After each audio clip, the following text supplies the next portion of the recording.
This is a review of Star Wars Panel to Panel, Volume 2, Expanding the Universe.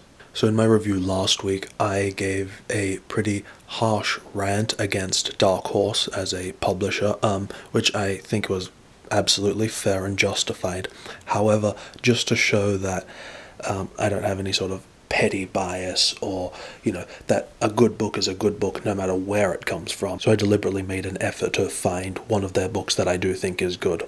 And so this book is basically a showcase of the covers and some interior artwork from the Star Wars comics produced by Dark Horse. So we're looking at Volume 2 here. Volume 1 really focused on the comic book interpretations and adventures of the characters that we know from the movies.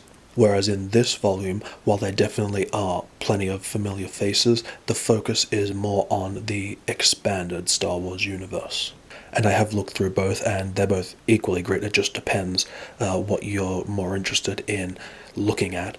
But I opted for this one because I was sort of a bit more interested in learning a bit more about the expanded universe, because Dark Horse has published hundreds and hundreds of Star Wars comics since the 90s, and I've only read a couple of them over the years, and so I thought this book would be a really great way to get some idea of what has been explored.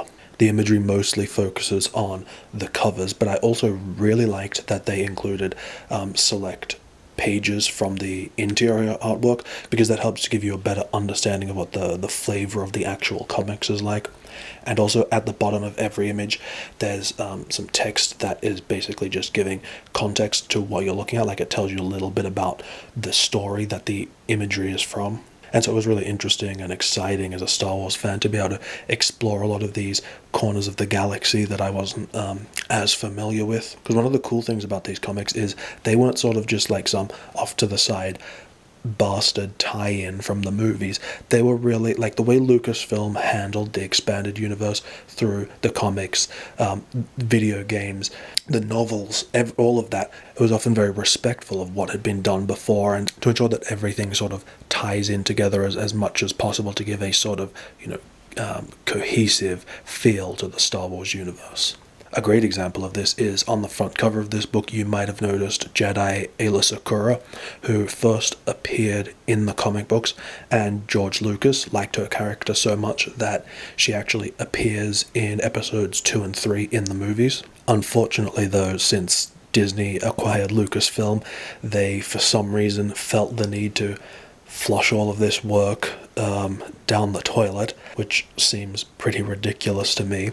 And of course now the Star Wars comics are published by Marvel. Another book you might be interested in if you like the art of the Star Wars comics is a book published by Abrams called Star Wars Art Comics, which is, I think, the first volume of their George Lucas curated Star Wars art books. It's pretty similar in its approach to this one. Physically, it's probably a bit fancier than these Dark Horse ones, but it kind of included too much black and white line art for my taste, so I actually prefer these Dark Horse volumes for Star Wars comic art, just because I like the selection better, and it includes a lot more sort of full color artwork.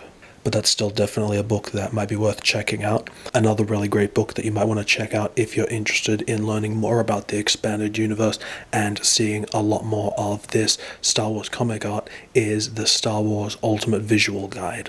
Dark Horse also published 2 volumes just like this for the Buffy comics that they published. I guess that's just called Buffy Panel to Panel. And so I just think it's a really great idea, and I really wish more comic book publishers released art books like this, because there are tons of comic books out there where I really enjoy the art, both the covers and the interior art, but I'm not necessarily a fan of the writing or the stories.